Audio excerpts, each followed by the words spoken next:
Adam with Beachcolors. Welcome to the podcast. How you doing? Thanks, man. I'm doing well. How are you? I'm doing great. Like I said, thank you again so much for coming on and talking about your music, your crazy, we'll find out your crazy life with Beachcolors, as it seems. From Yeah, of first course. looking you up and looking up the group, I understand that you had been writing songs for a long time, kind of on your own. hmm And then you kind of introduced yourself or introduced your songs to other people that are part of Beachcolors. So first off, I want to know, how long have you been writing songs on your own?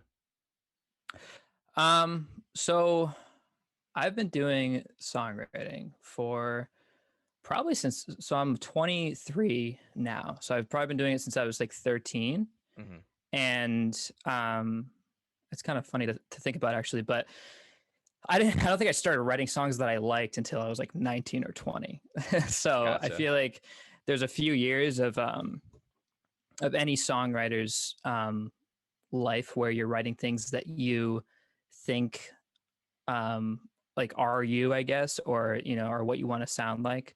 And it's frustrating because you'll be writing something and then almost like you can listen to it 5 minutes later Hmm. and it won't be anything of what you thought it was in the moment you're writing it. Hmm. So it's that's a pretty tricky thing to develop. So I started at 13. I really didn't start getting like my style down until I was like 19, 20.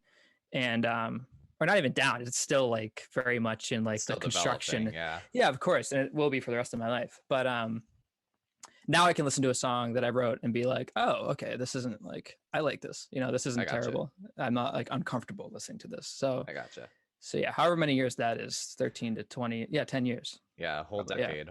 Got a whole Yeah. decade under your belt Oh already. my That's God, crazy. that's horrifying. I haven't even thought about it like that. Yeah, I'm just putting it into perspective for you, man. Yeah, exactly. Thanks. And Appreciate it. have you been a musician at the same time you've been a writer, or was that something that kind of followed suit? Yeah. So definitely, I started like doing music and stuff around the same time that I started like writing. It was kind of pretty quick, but guitar and like singing and stuff like that definitely came first. Hmm. And I was always like in awe of any musician that I watched like on screen or YouTube, or like I had like all these like Dave Matthews live at Radio City DVDs, and like watching all of that and watching that kind of like aura around the person. Hmm. I think kind of set this mission in my mind like Hmm. from the get-go, where I was like, okay, I want to get there, and um songwriting is definitely on that path. So like how do we get to that point? And so yeah, so the songwriting aspect of it, like writing and stuff in general, it definitely followed suit after the music, and deciding that that's what I want to be doing Hmm. consistently for the rest of my life. So and then from there, like I started writing more like poetry stuff and like Yeah. getting into like short story writing.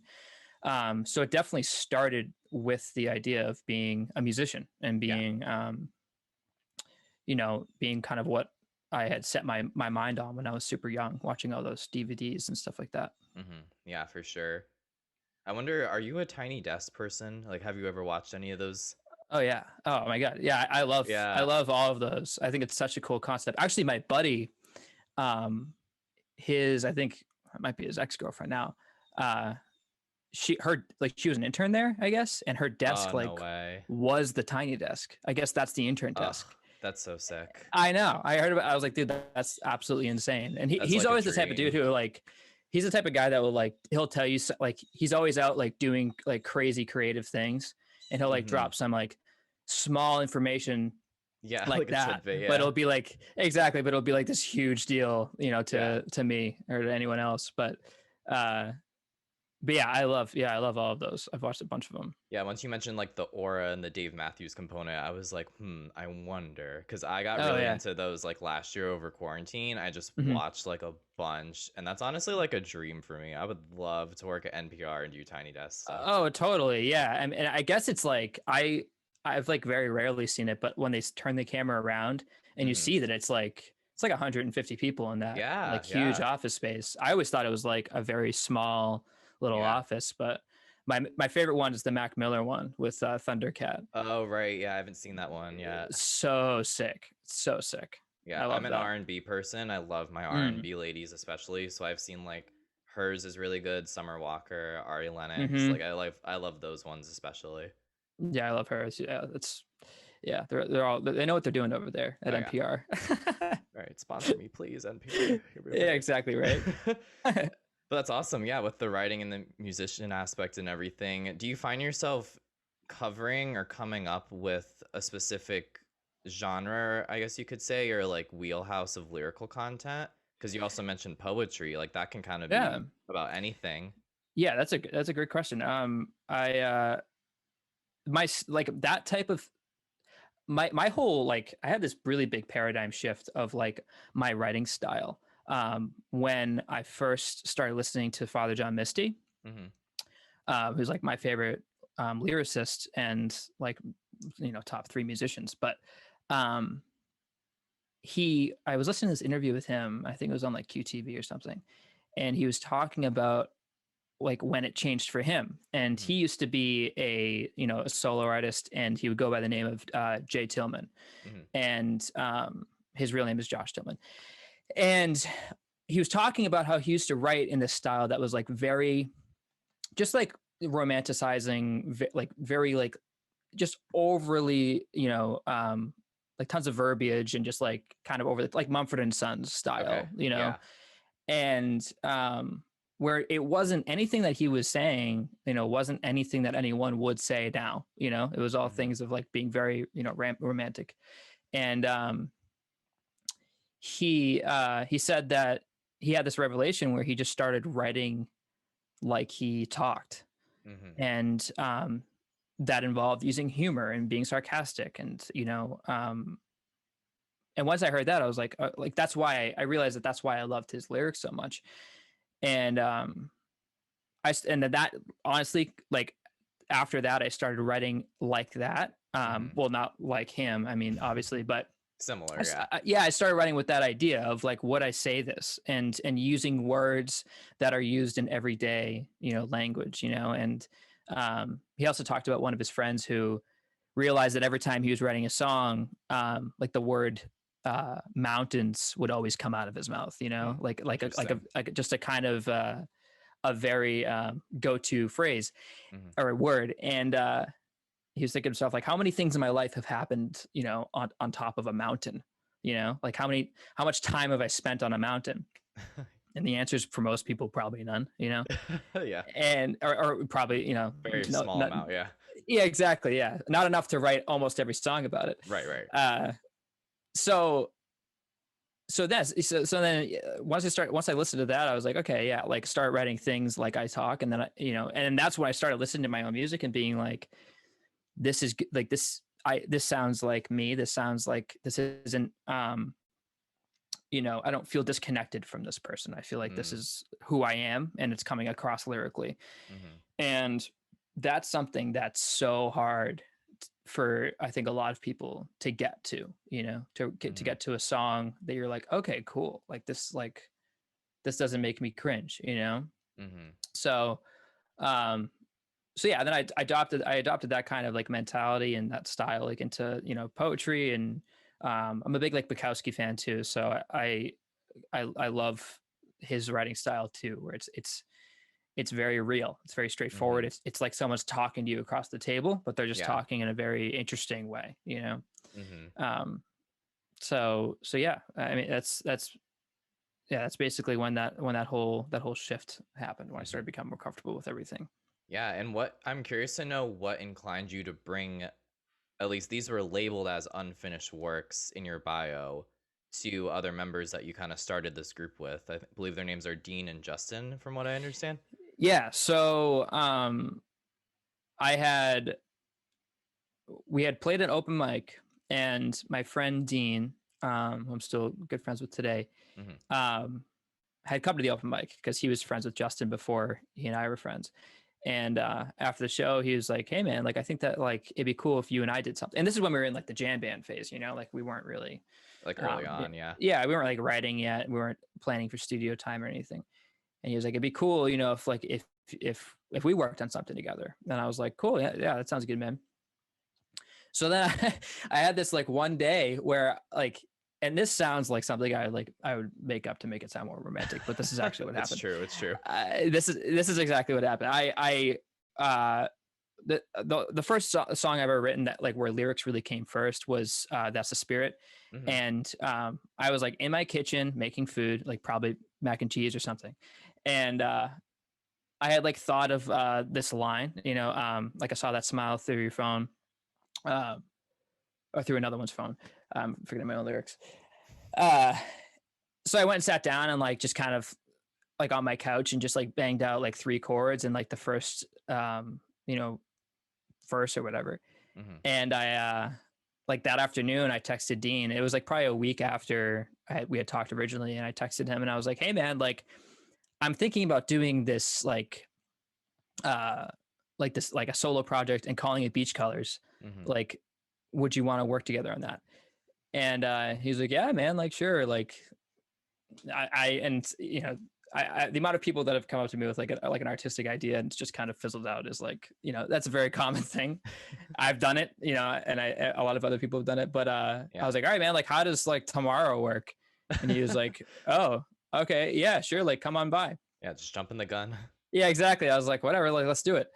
So so I went into that. I went to Dean's house. He had this like he was living in Chelmsford at the time, and he has like his little home studio, and me, him, and Justin just kind of like sat down and started working out like the workings of That's the Spirit. And Mhm. then I think I went there every weekend for probably about a month or so. Gotcha. Um, and then we just kind of, yeah, we wrote the whole thing start to finish. And like that's been the most popular song to date. Um, so yeah, back to your question, I don't really know like what it was that was like, okay, like it's time. Hmm. I just saw Dean as this really talented individual Yeah. who knew his way around a mixing board and or like around Logic Pro, and someone who could really help me out and take the like take any of my music to the next level, because I was like kind of recording at the time but like everything kind of sucked. So I was like, let's go to Dean, who went to Berkeley, and Hmm. so yeah, so then and he and I really hit it off too. Like we became really good friends, and we still are. And yeah, I mean, I've always been super super grateful for that Hmm. time from him and Justin, because both of Yeah. them really spent their time just like working on this like, and Justin and I like weren't like good friends really at that point. Like we were friends but not like Hmm. close. Right. And they both just like invested like a ton of time into like making music to me. Like they were just Right. Right. like Right. so cool with it. Like and I think we were just all on the same page and we knew what we were making. And Yeah. when you have that, I think that anyone's willing to, invest a ton of time into it, like no problem. So Yeah. Yeah. Especially for the love of it too. Like these are obviously people that want to help out because they love making music. It seems. totally, yeah. And I didn't really understand that aspect of the culture at the beginning. I was like, listen, like I can't like pay you for any of this. Like, I hope you don't Yeah. think that that's happening, Right. because like and because Dean is like a pro like at like producing and recording and mixing and stuff like that. So Hmm. and he was like, oh dude, no, like don't worry about it. We'll figure it out later. Just let's just make the song because this is sweet. And I was like, Hmm. all right. And yeah, and then that's the best song, or that's the most popular song Hmm. so far. So Yeah. I'm trying to figure out how to top that with my own skills. Right. For sure. And are Dean and Justin still a part of this group? Because what I also noticed is that I think you've had kind of changes in your group's lineup. Like you've kind of worked with a couple Yeah. different people here and there. Is that correct? Yeah, yeah. So Dean was always like playing the producer aspect of it. Yeah. Like he still works with a different group called Street Cult. Hmm. And they're living in Boston, and they're like a 6 or 7 member rap group. Um, so he was always in the producing role of it, whereas Justin has been the bassist, like doing live stuff and everything. So, Hmm. so yeah, we've had like when we were doing the like the jam band stuff, we had a guitarist who was like super super talented, but just I feel like are again like it's the classic like creative difference type of thing. So Mm. we just kind of started going down the different paths as far as what we wanted to make. Mhm. And I was like, all right, like I'm not, I can't really make music that I'm not super into. That's just, Yeah. and I don't expect them to either. That's kind of how I've always been in regards to the band. I've been like, if you want to be here, stay. If you don't, then go and do your own thing. Everyone's Mhm. talented enough, and everyone has enough ability Yeah. where we don't have to like stick together. For I mean, sure, yeah. if you don't want to be in the group and you want to do your own thing, then I'm all for it. And I wish you the best, and I'll help you in any way that I can. Mhm. Because when you're in like, that's not the point of any of this. Is like we're none of us are big enough yet to be like sacrificing Yeah. our like creative outputs. Like You're if not that was tied the to anything, case, yeah. exactly, yeah, and you shouldn't be like you should, no matter what, you should always keep going for the thing that really makes you tick. And Mhm. because you never know how good that thing could be. And I think that that's the kind of the place that I got to, where I was like, if you all want to stay together Mm. and keep doing the jam band stuff without me, that's Mhm. cool. And I hope that you do super well. And they would have, they're all really talented. Yeah. But I was like, but I want to, do my own stuff. And if you want to help me do that, then that's great too. So it's Mhm. either way. Um, and then luckily they a few of them came with me and helped me out. And we just kind of kept developing members as we went, just kept picking them up as, as we went along. So Cool, yeah. yeah, it's, That's yeah, awesome. it's been a good origin of the band. I've Mhm. been very happy with it. And now we have like the dream team. I'm very happy with everybody in the group. Yeah, I was just gonna ask, so who are your current members, would you say? So it is, I mean, it is kind of a weird thing because it is like mostly me. It is only me doing all of the music production now. Okay, yeah. So like this new song, which we'll probably talk about later on, Yeah.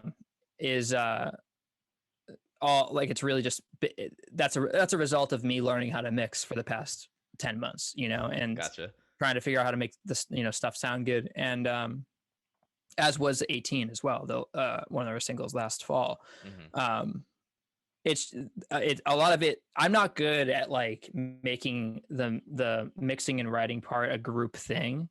It's just I can't. And it unless it's someone's on the same exact page as me, like I think Okay. that with Dean it was different, Dean and Justin, because like if one of us didn't like something, we have this type of relationship where we could be like really mean about it and it would Yeah. be fine. Up front, yeah. Yeah, exactly. And no one's like feelings would be hurt. And it's not that it's different now with these people. It's not that like they're more sensitive or whatever. I just realized that like the entire creative process is a lot more satisfying and fulfilling to me Mhm. when it really is like all my own. Yeah. And I'm sure you can, that can sound selfish or whatever, but at the end of the day, I really love the idea of like looking at this thing and being like, I really did this like completely by myself. Mhm. And at Yeah. the same time, it's like, I like this method now. Cause so like basically the production method now is like, I'll write something, I'll get it recorded, I'll get a little demo recorded, then I'll send it to the band members, and I'll send it to a bunch of people, Mhm. because they're all my close friends too. So like I want their input no matter what, even if they weren't musicians. So, and then they'll be like, I this isn't your best stuff. This is great. It's always varied Mhm. and it's always very truthful. Mhm. And that's kind of how we function as a group. Mhm. Um, but I do like that there has to be this like understanding that's really hard to grasp, because I don't think that anyone uh if anyone was like egotistical in the group, I Mhm. don't think it would work. I think that, it would kind of try to like override each other or whatever. Mhm. But luckily, like I have the best bandmates, so they're all like super chill with me just doing my own thing and just being Yeah. like yay or nay on the songs, and I always, and again, they're all super talented, so I really Yeah. value their opinions. But back to your question. Now that the group is it's we have Jamie, who is my drummer's Owen's girlfriend.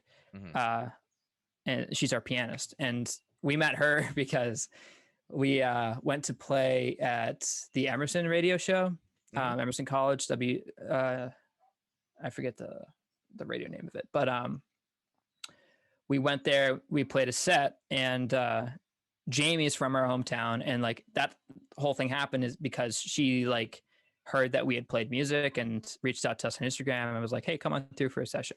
And I was like, "Okay, cool." So we went through and played a whole set. It was great. Um, got along with Jamie really well, Hmm. and like that weekend after, Owen and I went up to Vermont, I think, to a like kind of this like winter house for our friend's birthday, and we were just kind of hanging out. And I was like, or one of my friends was like, "Yeah, like Jamie plays piano," Hmm. Yeah. and I was like, "She does?" And they're like, "Yeah, she's really good." And I was like, "Oh, okay." So like that moment, I messaged her like we had barely ever talked. We probably like that. The only conversations that we really ever had were in person at that mixing session. Okay. I messaged her on Instagram and I was like, "Hey, like, do you play piano?" And she was like, "Yeah." And I was like, "Do you want to be in our band?" And she was like, "Sure." And I was like, Awesome. "Okay, cool." So, and like, I always think about this too because she just like really jumped into it Hmm. and like never. There was no like she's a very like quiet person, like she's very to herself and everything, and she just like showed up to band practice every day from that point on, like completely on time, gave it That's her all. awesome. And like we were playing like 25 song 30 song shows, like, Wow. and right off the bat we were just like, "Hey, like if you want to play with us, go like you're more than welcome to." Hmm. She was like, "Okay." And then like just like completely filled this role, and we didn't even like no questions asked. And I always Yeah. thought about that. I'm like, if I were her, I would have like been a little bit more like, I don't know, cautious or whatever about it. Right. But she's also a little hard to read. So I think it was just funny because she just like shows up and just like crushes it immediately Right. right off the bat with like Yeah. all these songs. Um so yeah, so then and then from that point on, that's where Owen and Jamie met. Um and then my buddy Steven, who's a guitarist in our group, Hmm. he's like this like musical freak. Like he's such a musical person. Hmm. And I just knew he's from Lowell, and he like had been like in friend groups in Chelmsford and stuff, and like in my Hmm. similar friend groups, and like he and I followed each other on Instagram, but like never really became friends. And it was Hmm. kind of the same thing. One day I just like messaged him and I was like, "Hey, like if you want to be in our band, like come through Yeah. to Owen's basement and let's play a bunch of songs and see what happens."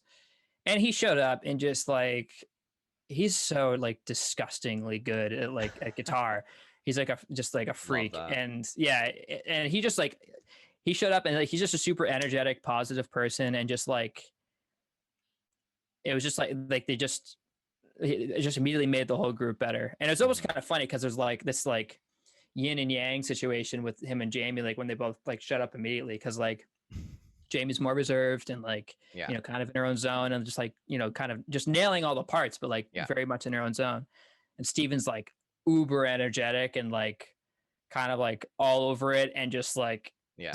both of them are just crushing their parts but adding the perfect amount of chemistry into the group. Yeah. So so yeah, so that's basically what the group is now. Yeah. That's what it's formed into over time. Yeah. Yeah. Wow. That's like, it kind of sounds like you're covering all the bases with that energy and dynamic. I love that.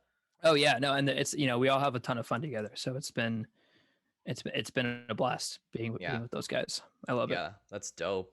Well, now I want to talk about your music finally, like actually get into the music. Because you've put out a Yeah. couple singles, obviously, throughout the years. That's the Spirit was one that you mentioned earlier, and that was your first one. And you kind of had some success from that. And you also mentioned that was like one of the first songs you really started, or like you would say like you actually wrote. So what was like the process behind that? Like, were you able to kind of put that song out and say, "Oh, wow, like I want to do this. Like I want to do this more," because you had from what I understand, you had a lot of success from it. So like were you kind of keeping that momentum going to make more music? Yeah, I don't.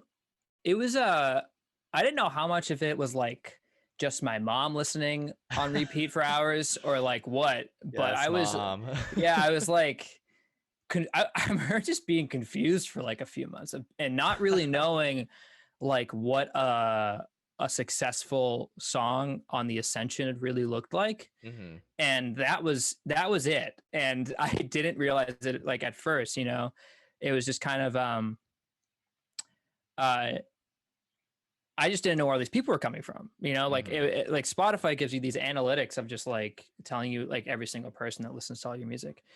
And like people all over the world were like, I was getting like DMs on Instagram for people in like Thailand and stuff. And I was like, what is going on? Like, I didn't Hmm. know. It's not, and I'm, for everyone listening, it's not like the song's like insanely popular, but it has like 23,000 listens or something like that on Spotify. But coming from this area of like not ever really writing and this being like the first song I finished, and then like it just started taking off with like, 800 1,000 people, listening a month. Hmm. I was just like confused. I was like, this is really cool, but I don't know like how many of these people are just people that I know, or like Hmm.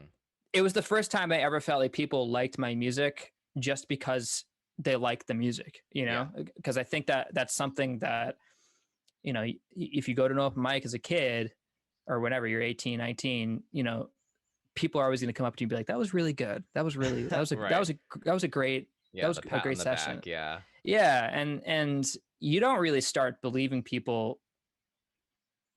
I mean, like ever really. I mean, it's definitely gotten better for me over time of like, believing that, we're actually good and stuff. Cause I can like look at my bandmates and be like, wow, Yeah. they're so good, and Yeah. it's kind of a reflection of the group. But it was the first time where I was like, okay, my talent, like I have talent, like I Hmm. can actually do this. And Yeah. people who I don't know become fans, people who Hmm. I don't know in California, in Mexico, and like wherever listen to this music on playlists and stuff and put it on playlists because they like the song, Hmm. they don't know Adam Taylor. They don't know, they're not supporting, my group. Yeah. They're not supporting a local artist. They're just listening to the music because they love Right. it. And that was like a huge, like turning point in my mind about, Hmm. um, but again, that's the thing too, is like, it never became like, oh, I'm going to start making music for people or for like to be recognized, Yeah. or like for people to listen to on repeat, or for them to put on their playlists or whatever.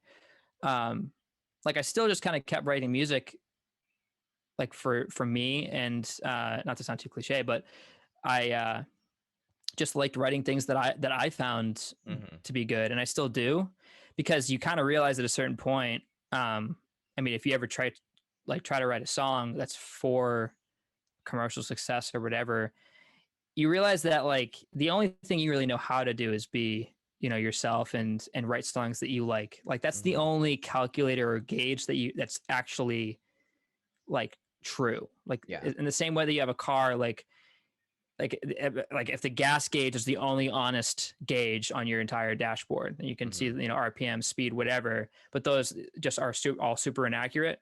Hmm. Kind of what it feels like, because you can't like, there's no backboard to like your creation if you're trying to create for this like faceless group, of people.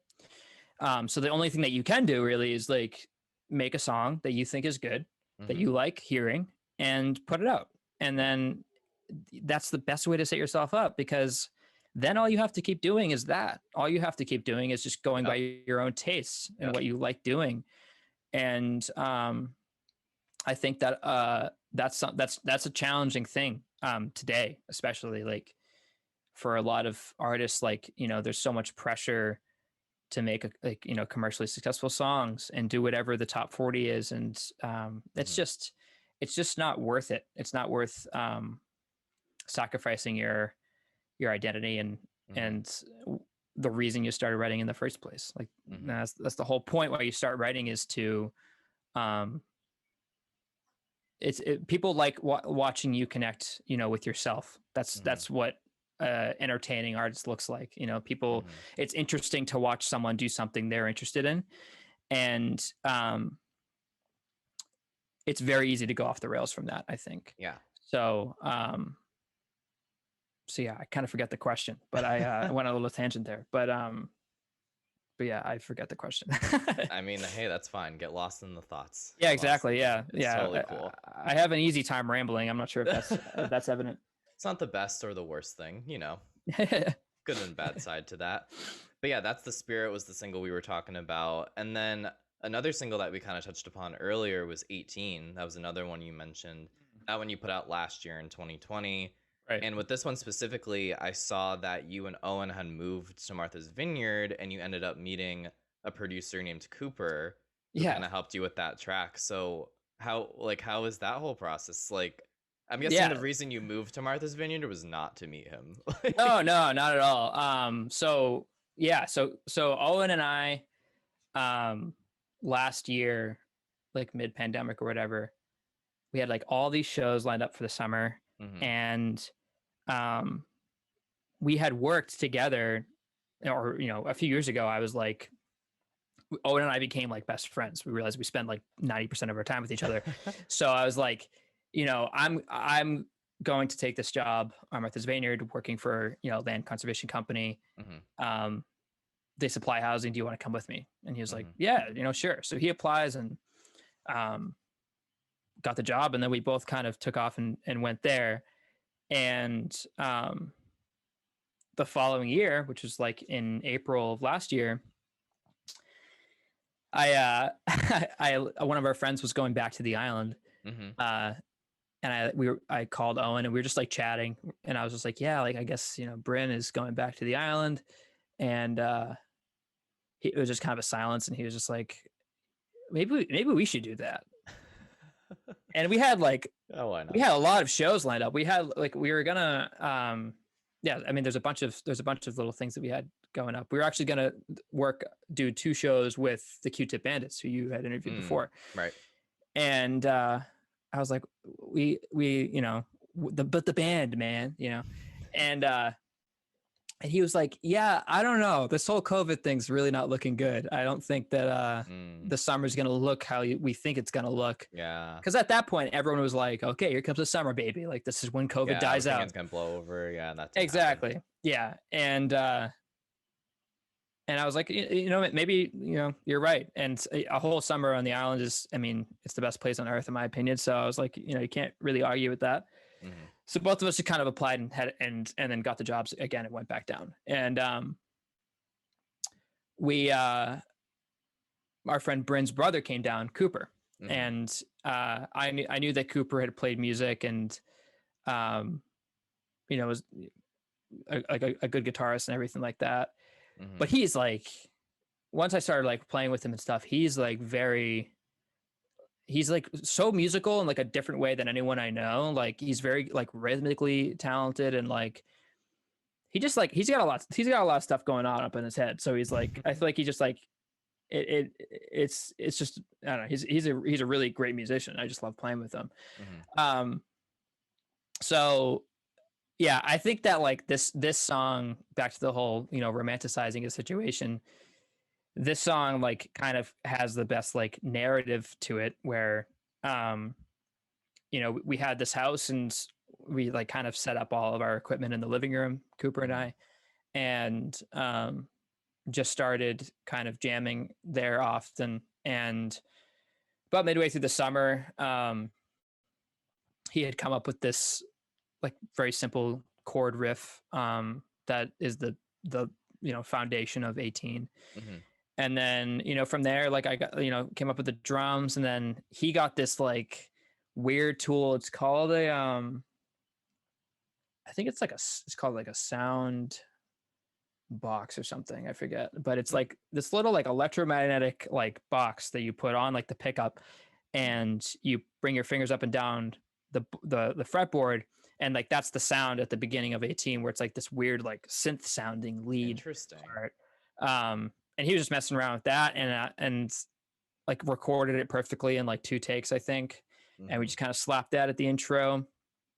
And then uh I like kind of just on one of our off days, I just like banged out all the lyrics, and like that's usually how I write, is I get all the lyrics out pretty quickly. Hmm. Um, and yeah, so like it just started kind of forming into this like song where we're like, this is like good, like this is like, I like this. And then I spent so long, I had no idea what I was doing, mixing wise at that point, Yeah. like at all. Like and it's a complicated, really complicated process. Hmm. And I mean, there's a lot of people who make it look very easy, um I was struggling with it. And so with that song, I spent like probably three or 4 weeks like just mixing it to get to a Hmm. point where like I like, because if you don't know what you're doing, a mix can take you that long, and Yeah, because you just get lost in it. for You have sure. no Yeah. idea what you're, where you're going, where your head's even at that point. You just kind of, Yeah, and what you want it to sound like too. exactly, you just lose direction. You don't have a plan, and it's a headache. It could be a headache. So it took me just so long to do that. And yeah, so then it kind of formed itself at the end of the summer, Hmm. like at late August. I think we released it like September 14th ish or something. And yeah, and then I mean, I'm still super happy with it. I have this thing where like, I don't, if I release a song, I don't listen to it for like 6 months once it's on Spotify, because I'll Okay. listen to it and I'll hear something and I will like, You'll want to fix it'll, it or change it. yeah, Yeah. exactly, I'll always find something. So I just Mm. put it up there and I'm just like, hope people like it. Yeah. It's probably for um the best at that point. oh, totally, yeah. I mean, it'll drive me nuts otherwise.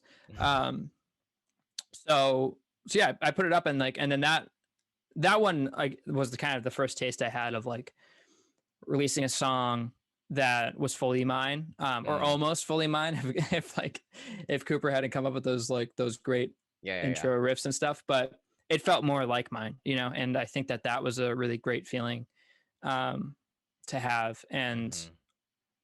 And yeah, it just felt like more of an accomplished piece of work, and Hmm. not like it was. I guess I was a little nervous or anxious about needing someone in order to Hmm. create in the Yeah. way I wanted to. And for a while, I like definitely needed Dean. I definitely needed to be like, to have a mixer. To have someone that Hmm. can do all that stuff, because I couldn't. Yeah. So that was kind of my experiment with getting a song together in its entirety by myself. Mixing the whole thing alone, and writing most of it alone and stuff like that. Hmm. So yeah, and it's kind of what I'm doing now. And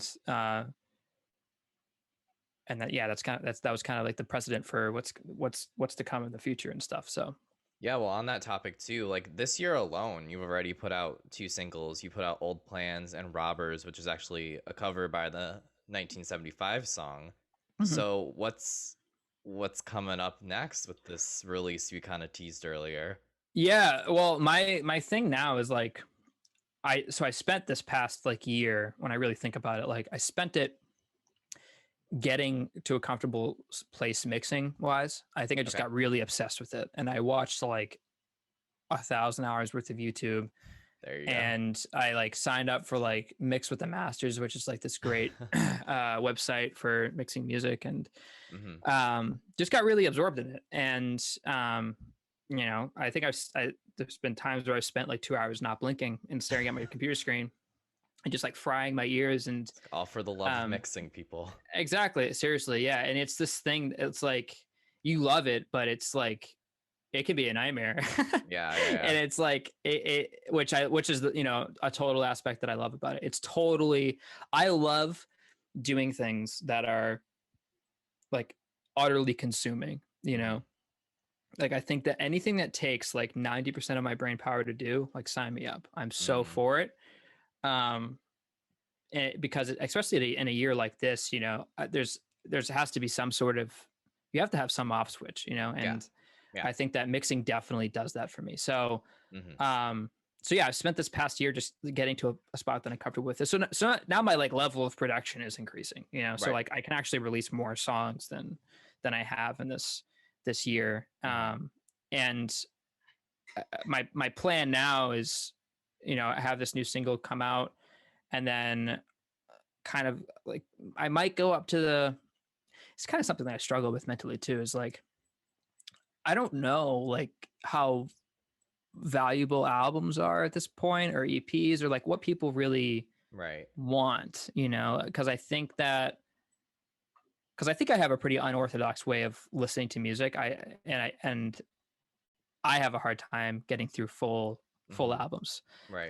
unless I really really identify with the Right. album itself, and the artists themselves. So I always kind of wonder, like, if I were to release, like, would I rather release 12 singles in this upcoming year or one album? Mm. So Yeah.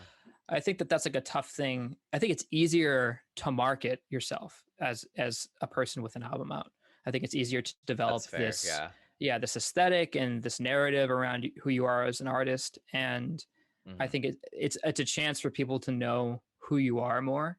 Mhm. Um, and I think that I'm like trying to figure out better ways to do that, because I think that Mhm. that's like a really important thing for artists now, is or just always, for since the dawn of time, like if people know you better, then you have a better chance of just gaining listeners. That's Mhm. what because people just want to have somebody to identify with or relate For to, sure. or Yeah. 100%.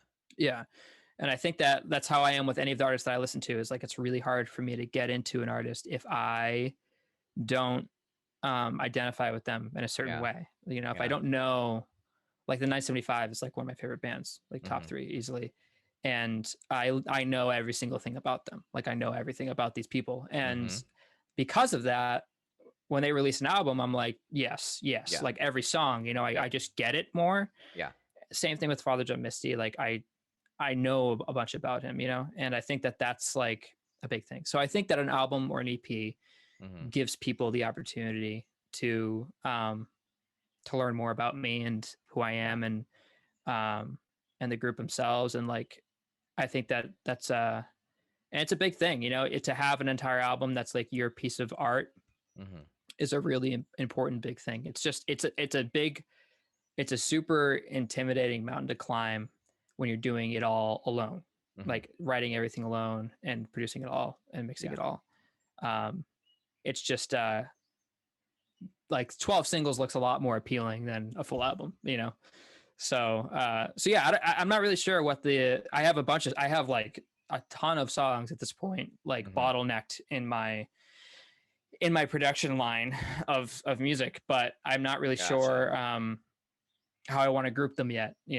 and I guess I'll figure it out as I go. But I do Mhm. want to just up um my output. Really, that's Yeah. my big thing. That's the investment that I made over the past Mhm. 10, 11 months, was like, let's get to a point where you can put a song out a month and Mhm. have it not take up 80 hours of your Yeah. time that month. Let's get to a point where it's possible. So Yeah. um so yeah, and that's kind of what I'm going into this summer. Yeah. For sure. And do you have a date for this upcoming release set? Yeah, so this upcoming release is coming out on June 21st Gotcha. So pretty soon. at at noon, I think. Um so with that, I mean, we've put a lot of effort in, me and my I don't even know what to call her at this point. One of my like best friend Allie, Mhm. uh who's really good at graphic design and photography and everything, has been helping me with the entire like Instagram aesthetic, Yeah. and the Instagram looks pretty great, Mhm. um thanks to her. But we've been talking pretty extensively about um and working on over this past year our website, and we kind of have this whole merch line where which we thought would just be a cool side project, but Mhm. it's turned into something that we actually both really care about, where we've been looking for new artists, graphic designers in Yeah, like I the was gonna Boston ask you area. about that too. Yeah. So Okay, cool. please explain that a little bit more. It's really cool. Yeah, sorry to steal your question. I jumped No, ahead a that's little bit good. there. Yeah, so we just thought it would be a cool idea to like have um artists who, like, I think that there's like an insane amount of talented people who Mm. don't capitalize enough like on how talented they are. And I think a Retweet. lot of it is like it's a lot of it's like they don't know where to start, you know? And I Yeah, kind that's of wanted to true. just I wanted to give people this platform and this interface to, Hmm. you know, sell their merch or whatever, you know? And um I didn't want it to turn into this again, like one of these these things that artists do where they're like, I have this idea for a website where you do this and like and then And it it just just doesn't fizzles happen. out. Yeah. Yeah, exactly. Yeah. And although I did say at the beginning of this that it would be an every month release of t-shirt lines, and that was far too difficult. That's So okay. We can ignore that. yeah, so we've done two artists at this point, which Okay. I'm very happy with because both of the lines I love, like they're awesome, and they've done really well too. So we sold a bunch of merch, That's awesome. um, but yeah, so we wanted to be able to have this platform where we could, we could reach out to an artist and be like, hey, we like your Hmm. designs, send us 5 designs this week or whatever. Hmm. We'll put them up on the website. We'll split the profits with you, Yeah.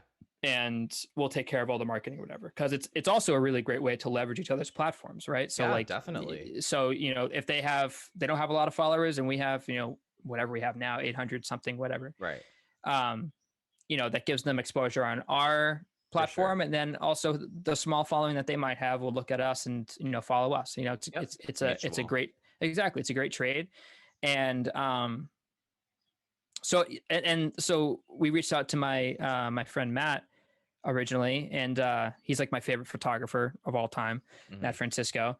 And I was like, like let's do I want to do like a merch line with you, like this would be like we just did t-shirts or whatever. And he was like, Hmm. yeah, sounds good. So that worked out great because he started advertising the shirts on his platform. We advertised them on ours, and then we built the website and everything. And Yeah. it's a great trade-off. It's very easy for the artist to do, and for exposure. And on top of that, you like develop a good relationship with each other. I bet. You Yeah. have to work together, and you learn a lot about the person. And um yeah, I've loved it. So, and then our second artist was Lauren Rodriguez, Hmm. who did like um all these really cool designs based around like body image. So Hmm. then for that particular month, or not month, but that particular line, we donated 10% to the National Eating Hmm. Disorders That's Association.